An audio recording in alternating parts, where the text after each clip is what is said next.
Welcome to this explainer. Today, we're diving straight into the mechanics of a really critical Entra ID vulnerability, CVE-2026-40379. We're going to unpack exactly what happened inside Microsoft's Enterprise Security Token Service, and more importantly, how you, security engineers, and AppSec teams need to respond. If you're building or defending cloud architecture, understanding these token validation gaps is absolutely essential. Here's our roadmap for today. We'll start with the ESTS spoofing vulnerability itself, then look at how ESTS actually works. After that, we're unpacking the validation gap, securing application token trust, and finally, engineering zero trust defenses. Let's get right into it. Section 1. The ESTS spoofing vulnerability. Now, there's a fascinating tension with this one.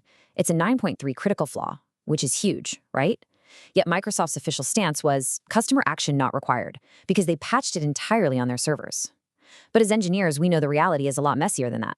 Because of the shared responsibility model, your custom applications might actually still be exposed to artifacts from this flaw. When the underlying platform layer shakes, your app-level defenses are literally what keep you standing. Take a look at this exposure window. Microsoft internally identified this in mid-March, but the fix wasn't deployed across all Azure regions until April 12th. So you've got roughly a 6-week period where attackers could have exploited this flaw before the servers were fully locked down. And since they held the public disclosure until May 7th, doing retrospective threat hunting and token validation for that specific window, yeah, it's absolutely critical for your security operations. Moving to Section 2. How ESTS actually works. Okay, so what exactly are we dealing with? Think of ESTS, the Enterprise Security Token Service, as the master passport issuer for your entire cloud environment. It's the core infrastructure in Entra ID that generates and validates OAuth 2.0 access tokens, SAML assertions, and OpenID Connect tokens. Because it's a shared, multi-tenant service, if this master issuer is compromised, the borders, meaning your apps, Azure Resources, and M365 workloads, they're completely defenseless, unless they're rigorously checking those passports themselves. Section 3. Unpacking the validation gap. So you might be asking yourself, if Microsoft fixed their servers back on April 12th, why are AppSec and Zero Trust engineers still losing sleep over this? Why are we even doing this explainer? Well, it all comes down to the mechanics of the vulnerability and what exactly slipped through the cracks. The root of the problem is a CW200 flaw. Basically, this created a validation gap where STS leaked highly sensitive authentication data over the network to unauthenticated actors. Now, it did require some user interaction, like clicking a malicious link or granting app consent, but once that happened, the attacker walked away with the exact materials needed to forge identity claims and tokens. When you map this out using standard KPAC patterns, it becomes pretty clear how an attacker weaponizes that leaked info.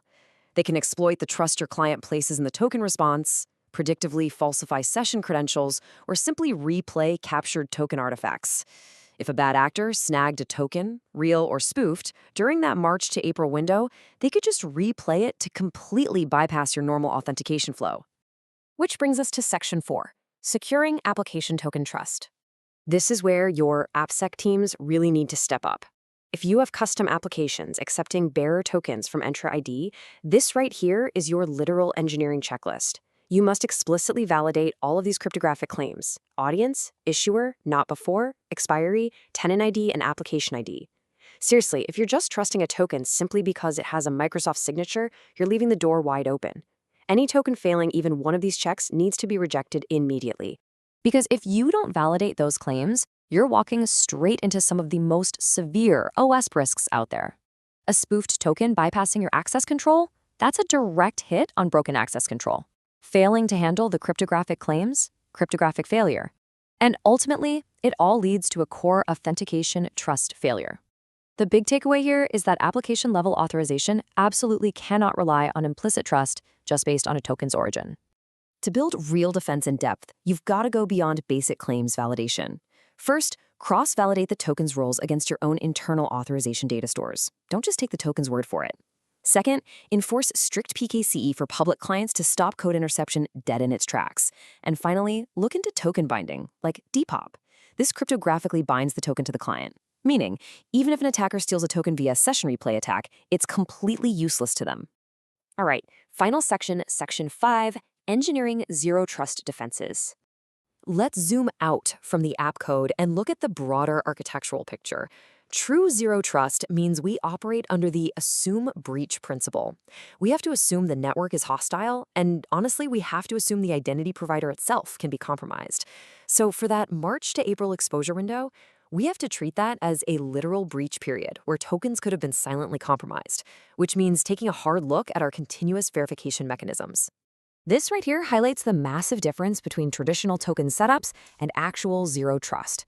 In a traditional setup, a forged token is completely valid until it naturally expires, usually an hour or more. But with continuous access evaluation, or CAE enabled, a revocation signal gets pushed to the resource provider almost instantly if a risk event is detected. It shrinks that exploit window from an hour down to practically zero. As cloud security engineers, these are the compensating controls you need to be deploying right now. You need to audit your conditional access policies for any coverage gaps. Mandate phishing-resistant MFA like FIDO2, especially for privileged roles. Tighten up those sign-in frequency controls and enable CAE everywhere it's supported. These controls enforce real-time revocation and strong authentication, acting as a critical safety net when the underlying platform layer goes opaque. I want to leave you with one absolutely critical engineering question to think about. If your cloud provider's token service was compromised tomorrow, would your applications actually know the difference? Are your custom apps and your overall architecture engineered to survive a breach of your own identity provider? It is a really tough question, but as this explainer has highlighted, it's exactly what we need to be building for. Thanks for joining me, and keep building securely.